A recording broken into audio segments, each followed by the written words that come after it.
తీసుకొని ఒక సాక్స్ను కానీ లేదా మన ఇంట్లో ఉండే ఇలాంటి ఏదైనా క్లాత్ని తీసుకొని ఈ వైపర్ని ఈ క్లాత్లో పెట్టేసేయండి. చీపురు కట్టతో క్లీన్ చేయని ప్లేస్లో కబోర్డ్లో కానీ బీరువాలో కొద్దిగా స్పేస్ అనేది ఉంటుంది కదండి. అలా డస్ట్ పట్టినప్పుడు ఇలా వైపర్తో క్లీన్ చేసుకున్నాం అనుకోండి, దాంట్లో ఉండే డస్ట్ అనేది ఇలా పూర్తిగా వచ్చేస్తుంది. గ్యాస్ స్టవ్ని వాటర్తో కానీ మనము లిక్విడ్తో క్లీన్ చేసుకున్నప్పుడు ఒక్కొక్కసారి వాటి హోల్స్ అనేవి క్లోజ్ అయిపోయి మంట అనేది సరిగా రాదండి, గ్యాస్ అనేది వేస్ట్ అయిపోతుంది కదా. ఈ హోల్స్ అనేవి క్లోజ్ అయిపోయినప్పుడు ఇలా నిడిల్తో కానీ లేదా ఇంజెక్షన్తో మనము హోల్స్ని ఇలా కొద్దిగా అందులో పెట్టేసి తిప్పేసామనుకోండి, ఆ హోల్స్ అనేవి క్లియర్ అయిపోతాయి. అప్పుడు గ్యాస్ అనేది వేస్ట్ కాకుండా మనకి సిలిండర్ అనేది 2 months వరకు కూడా యూజ్ చేసుకోవచ్చు. మనము ఎక్కువ కేజీలు ఎండుమిర్చిని తీసుకొచ్చి డాబా పైన ఎండబెట్టి కారాన్ని పట్టించుకుంటాం కదండి. దాంట్లో కొన్ని ఇలా మిరపకాయలను తీసుకొని పప్పులోకి కానీ చట్నీలోకి వాడటానికి కొన్ని తీసుకుంటాం. ఒక్కొక్కసారి వీటిని కవర్లో అలాగే పెట్టేసామనుకోండి, బూజు కానీ నల్లగా మారిపోతూ ఉంటాయి. స్టవ్ పైన ఒక కడాయిని పెట్టేసుకొని ఈ ఎండుమిర్చిని అందులో వేసి కొద్దిసేపు మాత్రమే వేడి చేయాలి. లో ఫ్లేమ్లో పెట్టి అవి వేడిగా అయిన తర్వాత స్టవ్ ఆఫ్ చేసేసుకున్నాం అనుకోండి, ఎండుమిర్చిని మనం కవర్లో పెట్టుకున్నా కానీ ఎలా పెట్టినా కానీ బూజు పట్టకుండా కలర్ అనేది మారకుండా ఫ్రెష్గా ఉంటాయి. షాపింగ్ మాల్లో కొత్త డ్రెస్సులు తీసుకున్నప్పుడు ఇలాంటి ట్యాగ్స్ వస్తాయి కదండి, వాటిని పారేయకుండా వీటికి ఇలా ఒక రబ్బర్ బ్యాండ్ని వేసేసి ముడివేయాలి.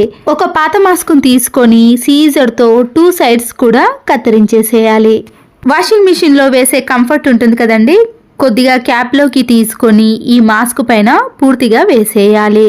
లేదా మీ ఇంట్లో ఏదైనా మంచి సువాసన వచ్చేది ఏదైనా పర్వాలేదండి, ఇలా మాస్క్ పైన వేసుకున్నాక చేత్తో కానీ ఇలా మాస్క్తో పూర్తిగా స్ప్రెడ్ అయ్యే విధంగా చూసుకున్నాక దీన్ని ఇలా చిన్నగా మలుచుకోవాలి.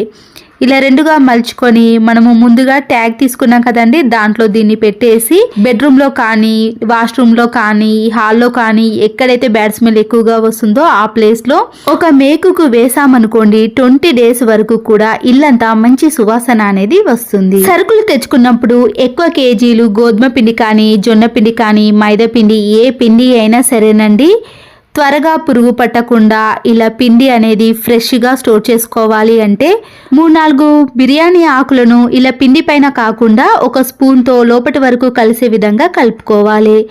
అప్పుడు పిండిలో ఏదైనా తడి కానీ పురుగు కానీ పట్టకుండా చాలా రోజుల పాటు ఫ్రెష్గా స్టోర్ చేసుకోవచ్చు. అయితే పిండిని మనము ఇలా 2-3 సార్లు ట్యాప్ చేసేసామనుకోండి, పిండి అనేది అడుగు భాగానికి చేరి దీంట్లోకి గాలి వెళ్లకుండా పిండి అనేది చాలా ఫ్రెష్గా ఉంటుంది. కిచెన్లో వంట చేయాలన్నా ఏది చేయాలన్నా గ్యాస్ లైటర్ అనేది ఖచ్చితంగా యూజ్ చేస్తామండి.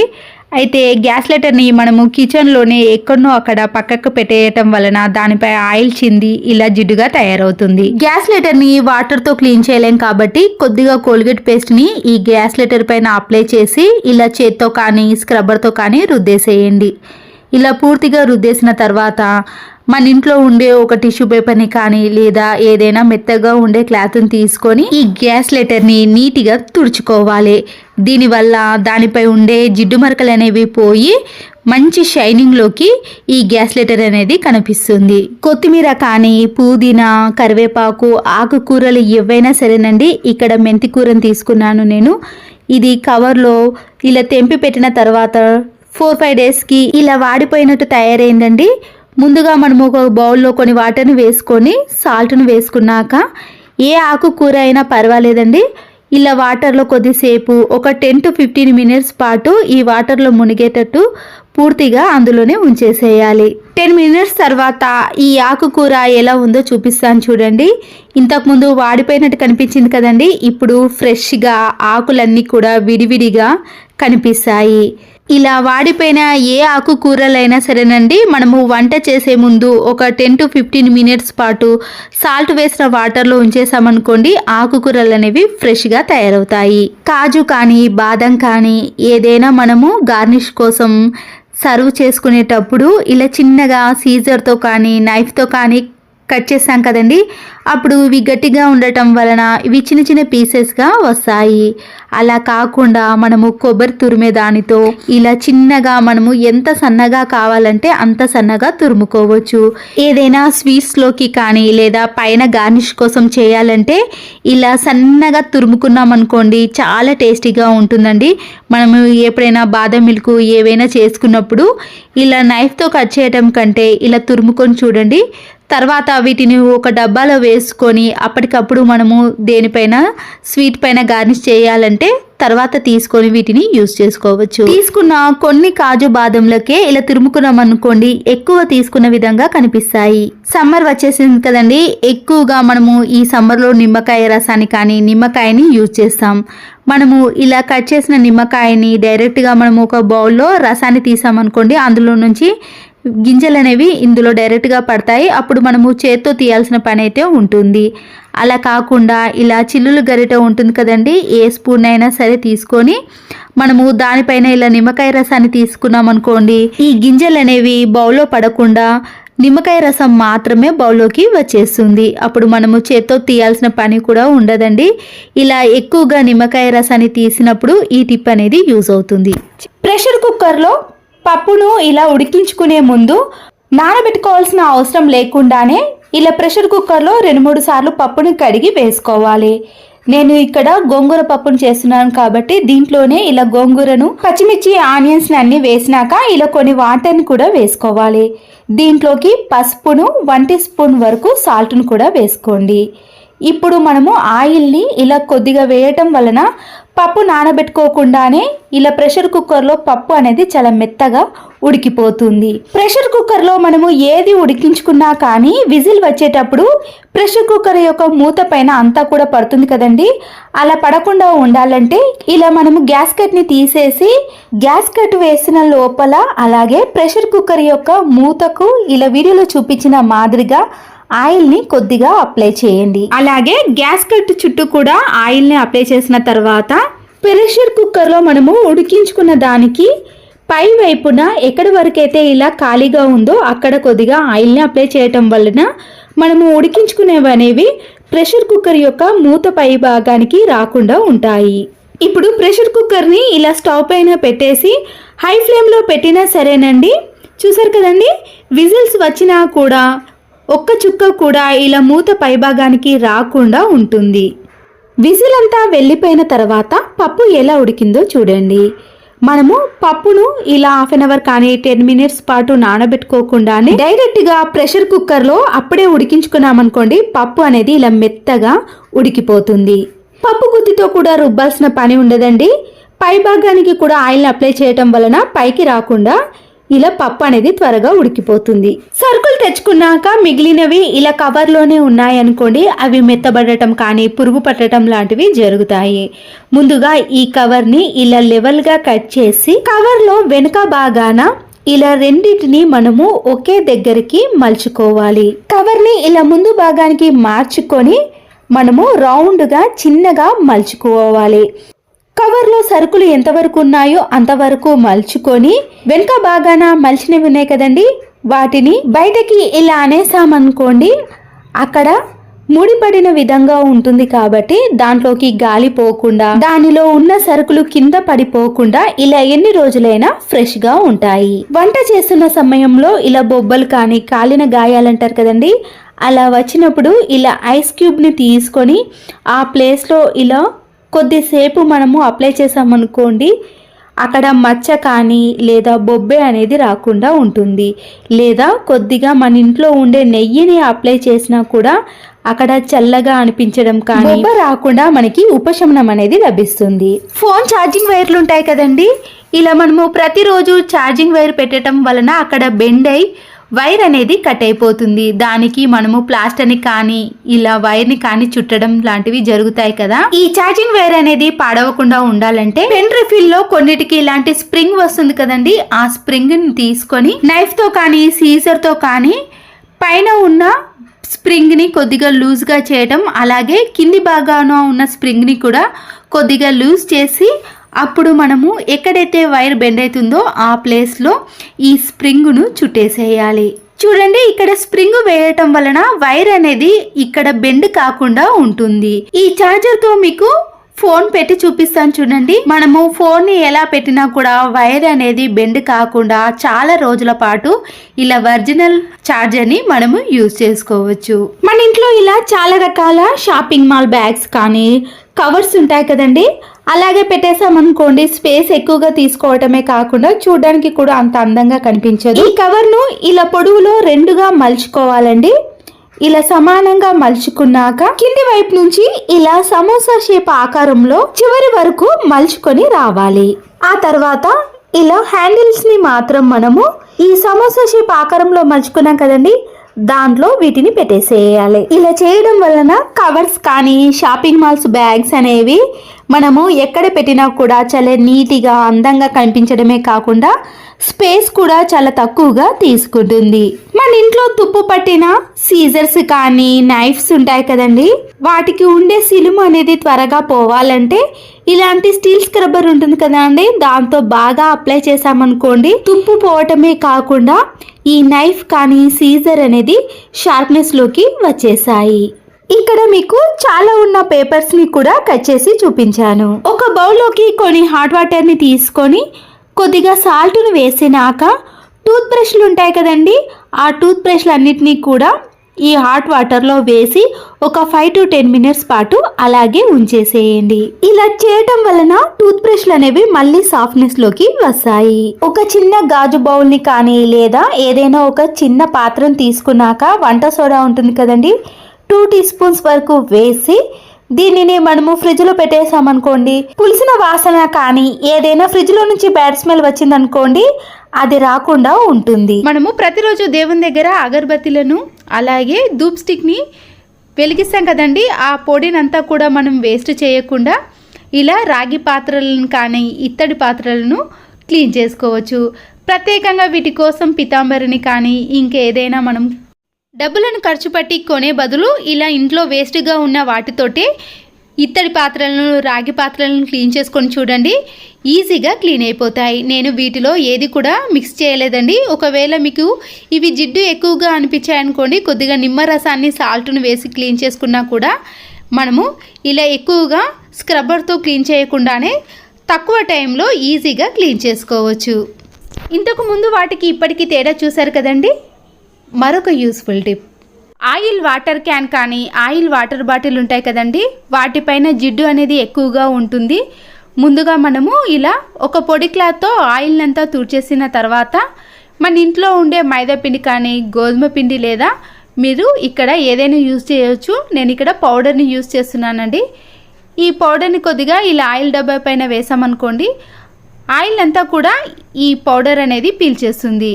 ఒక పొడి క్లాత్తో ఈ ఆయిల్ క్యాన్ మొత్తాన్ని తుడిచేసామనుకోండి, దానికి ఉండే జిడ్డు అనేది పూర్తిగా వచ్చేస్తుంది. మనము ఆయిల్ క్యాన్ని క్లీన్ చేసేటప్పుడు ఎక్కువగా శ్రమ పడాల్సిన అవసరం లేకుండా ఈ ఆయిల్ క్యాన్కి కానీ ఏదైనా ఆయిల్ వాటర్ బాటిల్కి మనము వేస్ట్గా ఉన్న ఒక సాక్స్ను ఈ ఆయిల్ క్యాన్కి వేసేసుకోండి. ఇలా చేయడం వలన ప్రతిరోజు మనము ఆయిల్ని వేసేటప్పుడు ఆయిల్ పడ్డా కూడా సాక్స్ అనేది పీల్చేసుకుంటుంది. కాబట్టి మనము ఈ ఆయిల్ క్యాన్స్ని క్లీన్ చేసేటప్పుడు మన పని అనేది చాలా సులువు అవుతుంది. మిగిలిపోయిన సరుకులను ఇలా కవర్లో ఉంచేసినప్పుడు అది పురుగు పట్టే అవకాశం అయితే ఉంటుందండి.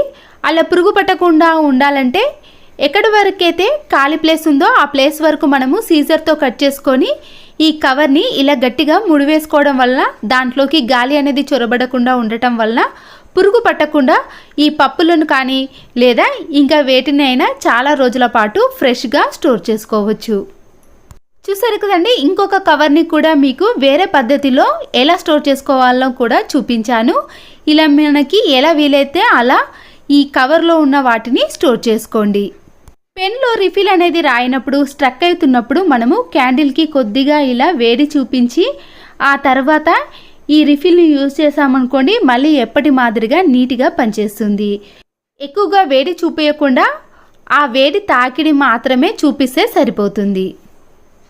నాఫ్తలిన్ బాల్స్ ఉంటాయి కదండి, ఈ నాఫ్తలిన్ బాల్ని మనము ఏదైనా బౌల్లో కానీ కప్పులో వేసుకొని మన ఇంట్లో ఉండే కబోర్డ్లో కానీ లేదా బీరువాలో ఇలా పెట్టేసుకున్నామనుకోండి మంచి సువాసనతో పాటు బొద్దింకలు కానీ సిల్వర్ ఫిష్ లాంటి పురుగులు అనేవి బట్టలలో చేరకుండా ఉంటాయి. మనము ఎప్పుడు బీరువా కానీ ఎప్పుడు కబోర్డ్ తీసినా కానీ మంచి సువాసన కూడా వస్తుంది. ప్లాస్టర్ ఉంటుంది కదండి, ఈ ప్లాస్టర్ని తీసుకొని ప్రతిరోజు ఫోన్ని ఎక్కువగా యూస్ చేసే వాళ్ళు ఇలా ప్లాస్టర్లో పెట్టుకొని చూడవచ్చు. ఇలా దూరంగా చూడటం వలన పిల్లలకు కళ్ళకు ఎఫెక్ట్ రాకుండా మన చేతులు కూడా నొప్పి పెట్టకుండా ఎంతసేపు అయినా ఫోన్ని ఆపరేట్ చేసుకోవడానికి వీలు ఉంటుంది. ఇలా ప్లాస్టర్లో మనము ఫోన్ పెట్టుకొని ఏ ప్లేస్లో అయినా చూడడానికి అవకాశం కూడా ఉంటుంది. మరొకటి, ఒక కొబ్బరి చిప్పను కానీ లేదా మట్టి ప్రమిదనైనా తీసుకోండి. కాఫీ పొడి ఉంటుంది కదండి, ఆ కాఫీ పొడిని ఇలా కొద్దిగా వేసుకొని 2-3 లవంగాలను అలాగే దాల్చిన చెక్క ఉంటుంది కదండి, దానిని కూడా ఈ కాఫీ పొడిలోనే వేసుకోవాలి. 2 వత్తులను వేసి మన ఇంట్లో ఉండే వేప నూనె కానీ లేదా ఇలా మనము దీపారాధనకు యూజ్ చేసే ఆయిల్ని వేసుకొని మనము వెలిగించామనుకోండి, దోమలు ఎక్కడైతే ఎక్కువగా తిరుగుతున్నాయో ఆ ప్లేస్లో పెట్టుకున్నామనుకోండి, దోమల బెడద అనేది అస్సలకే కనిపించదు. ఈ లవంగాలు దాల్చిన చెక్క ఘాటైన వాసనకు దోమలు అనేవి ఇంట్లో నుంచి పారిపోతాయి. మన ఇంట్లో వేస్ట్గా ఉన్న రైస్ బ్యాగ్లను మనము ఎన్నో రకాలుగా యూజ్ చేసుకోవచ్చు. దీనివల్ల మనం పనులను కూడా చాలా సులువుగా చేసుకుంటాం. ముందుగా ఒక రైస్ బ్యాగ్ను తీసుకొని చివరి అడుగు భాగాన్ని ఇలా సీజర్తో కట్ చేసుకోవాలి. ఈ రైస్ బ్యాగ్ను సమానంగా కట్ చేసుకోండి. ఈ రైస్ బ్యాగ్ యొక్క సైడ్ని కూడా కట్ చేసుకోవాలి.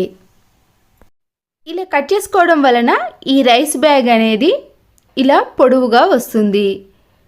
చూసారు కదండి. ఆ తర్వాత ఇలా వీడియోలో చూపించిన మాదిరిగా ఈ రైస్ బ్యాగ్ని ఇలా 2గా మలుచుకొని ఆ తర్వాత కూడా మనము ఈ రైస్ బ్యాగ్ని ఇలా మధ్యలోకి కట్ చేసుకోవాలి. ఇలా కట్ చేసిన ఈ రైస్ బ్యాగ్ని కిచెన్లో ఉండే కబోర్డ్లో కానీ సెల్ఫ్లో కానీ పరుచుకోవడం వలన దీనిపై ఏది పడ్డా కూడా మళ్ళీ మనము అప్పుడప్పుడు క్లీన్ చేసుకోవడానికి చాలా వీలు ఉంటుంది. చూడడానికి కూడా చాలా నీట్గా కనబడుతుంది. ఇలా వేస్ట్గా ఉన్న రైస్ బ్యాగ్లను కూడా మనము ఇలా కిచెన్లో యూజ్ చేసుకోవచ్చు. మరొక యూస్ఫుల్ టిప్ని కూడా చూడండి. ఇదే రైస్ బ్యాగ్లను మనము ఫ్రిడ్జ్లో సమానంగా కట్ చేసుకొని అందులో వేసుకోవటం వలన బయట ఎక్కువ డబ్బులు ఖర్చు పెట్టి కొనే బదులు ఇలా ఇంట్లోనే రైస్ బ్యాగ్లను యూజ్ చేసుకోవచ్చు. దీంట్లో ఏది పడేసినా కూడా మళ్ళీ క్లీన్ చేసుకోవడానికి వీలు ఉంటుంది. ఇలా రైస్ బ్యాగ్లను నిలువుగా కట్ చేసి ఇలా మధ్యలో స్టిచ్చింగ్ చేసుకోవాలి. ఇలా స్టిచ్చింగ్ చేసుకోవటం వలన మనము భోజనాలను చేయడానికి వీలు ఉంటుంది. ఫంక్షన్స్కి కానీ పండగలకి ఎవరైనా ఇంట్లో అతిథులు వచ్చినప్పుడు ఇది పరుచుకోవచ్చు. దీనిపై మనము 5 to 6 మెంబర్స్ వరకు కూర్చోవడానికి వీలు ఉంటుంది. ఇదే రైస్ బ్యాగ్ను ఇలా హాఫ్గా కట్ చేసుకొని మనము మిక్సీ వెనుక భాగంలో వేసుకోవాలి. మిక్సీ జార్లో మనము పిండి రుబ్బేటప్పుడు కానీ ఇంకేదైనా వేసినప్పుడు అది ఇలా కబోర్డ్స్ పైన పడకుండా ఉంటుంది. మరొక రైస్ బ్యాగ్ని హాఫ్గా కట్ చేసుకొని చపాతీలు చేసే ముందు ఈ రైస్ బ్యాగ్ని పరుచుకొని దానిపై చపాతీల పీట పెట్టుకొని మనము చపాతీలు చేసుకున్నామనుకోండి, పిండి అనేది వేస్ట్ కాకుండా ఉంటుంది. ఫ్లోర్ కూడా చాలా నీట్గా కనిపిస్తుంది. ఒక రైస్ బ్యాగ్ని తీసుకొని దాంట్లో పప్పులు కానీ ఇంకేవైనా మనము ఎండలో ఆరబెట్టుకునేవి ఉంటే ఇలా రైస్ బ్యాగ్లో వేసి ఆరబెట్టుకున్నామనుకోండి, చాలా ఈజీగా ఉంటుంది. మరొక రైస్ బ్యాగ్ని తీసుకొని ఇలా పొడవుగా మాత్రమే కట్ చేసుకోవాలి. కిచెన్లో మనము ప్రతిరోజు కూరగాయలను కట్ చేసుకుంటాం.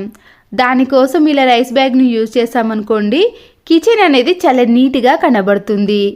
ప్రతిసారి మనము కట్ చేసిన వేస్టేజ్ని అంతా కూడా డస్ట్బిన్లో వేసుకోకుండా డైరెక్ట్గా ఇందులో వేసి కట్ చేసినవన్నీ పూర్తయిన తర్వాత ఈ రైస్ బ్యాగ్లో ఉన్న వేస్టేజ్ని అంతా కూడా తీసుకెళ్ళి మనము డస్ట్బిన్లో వేసుకోవచ్చు.